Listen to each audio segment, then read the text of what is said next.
Good morning, boys and girls. Today we're going to be comparing decimals. It's pretty much a continuation of what we've been doing for the past couple weeks, and this will be our last week working on decimals. So all the skills that you've learned thus far, we're going to apply them as well as compare. So let's get started. So we know that we have the greater than, less than, equal sign. So what we're making sure we're doing is we have to compare apples to apples and oranges to oranges. Like I said last time, it can't be an apple to an orange. So if you look at the first problem, you see that we do have two decimals, right? So far we're good. We could compare them. However, you have to make sure that they have the same amount of spots as far as digits. So we have, it goes to the 100th spot there. It goes to the 100th spot there. So it's 2 digits compared to 2 digits. So therefore, can I compare it? Good, I can. So which one's bigger? Very good. 26 hundredths. Now, if you look at number 2, again, we have two decimals. 7 tenths and 54 hundredths are both decimals. However, what do you notice? Yes, that only has 1 digit, which is in the 10th spot, and that has 2 digits, which goes to the 100th spot. So what do I have to do? I want you to do the underlining again, boys and girls, just like we did with adding the zeros. So you're going to put a line there, and what do you think you're going to do to fill in that spot? Excellent. You're going to add a 0. Now, it's decimal compared to decimal, 2 digits to 2 digits, so which one's larger? Very good. 70 hundredths is bigger than 54 hundredths, and then you put your symbol. Moving on to number 3, let's write that down. Again, you could pause the video, write it down, and then come back to see if the question's correct. 84 hundredths compared to 8 tenths.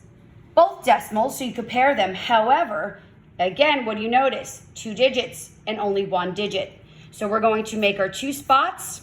We're going to make our 2 spots because we want to get it to the hundredths. And what do we add there? Excellent, a 0. Now, it's 2 digits compared to 2 digits. They're both decimals. Which one's larger? Very good, 84 hundredths. Last one of this. We have 2 digits, 1 digit. What do we have to do? Go ahead and tell me what you have to do. Very good. You're going to add another spot, so it's 2 digits. Once you do that, you're going to fill it in with a 0. And now what would it be? 70 hundredths compared to 70 hundredths. That is what? Very good. Equal. Okay, so this was looking at it when they're all decimals. And all we had to do was make sure that they had the same amount of digits by adding a 0. But what happens when you have something really different? Decimal compared to a fraction. You cannot leave them like that. So what we're going to have to do is convert it, which means to change. So sometimes I find it to be easier to convert the fraction. So what would we turn the fraction into? So we have to get rid of this. And then this would be how many spots? This is all stuff we learned in the past 2 weeks. 1 0, 1 spot because it goes to the 10th. What goes on top? Very good, a 2. Now we're going back to what we just focused on. Yes, now we have decimal compared to the decimal. However, this is only 1 digit. So what do we have to do? Add a spot, add a 0. Very good. So the answer winds up being 20 hundredths.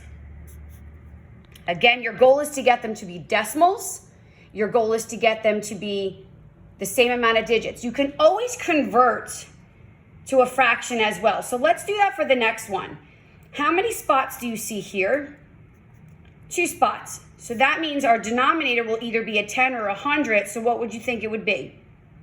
Good, this is what we did last week. It would be 100 because of the 2 spots. What would go on the top? 30. Now, is this out of 100 compared to that out of 100? Remember, they have to be the same. Good, and what would the top, which one's larger then, 3 or 30?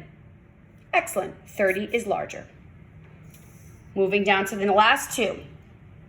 Again, sometimes I think it's easier to turn the fraction into decimal, but you could turn the decimal into fraction either way. I'll do that for both. This one, we're going to change the fraction into a decimal. 1 0 means 1 spot, and what goes there? The 4. Now it's decimal compared to decimal. Good. 1 digit compared to 1 digit in the 10th spot. Excellent. So which number's larger, 4 or 2? Very good, 4. And then the last one, I'm going to convert the decimal into a fraction. So I'm going to look and I say, okay, well, there's one spot. So what would I put on the bottom, a 10 or 100?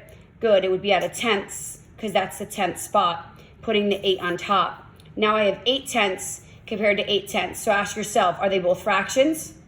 Yes. Do they both have the same denominator? Yes. Remember, they have to be the same, apples compared to apples. So therefore, 8 tenths is what to 8 tenths? Very good. Equal. Boys and girls, you have this. I know that you're going to do great on it. Make sure you refer to this video all week, and always going to go back to the videos from previous weeks. And again, this is our last week working on comparing decimals and working with decimals. Don't forget your quizzes on Friday. Take your time, do all your good thing, your Think Central assignments, as well as watch your YouTube videos.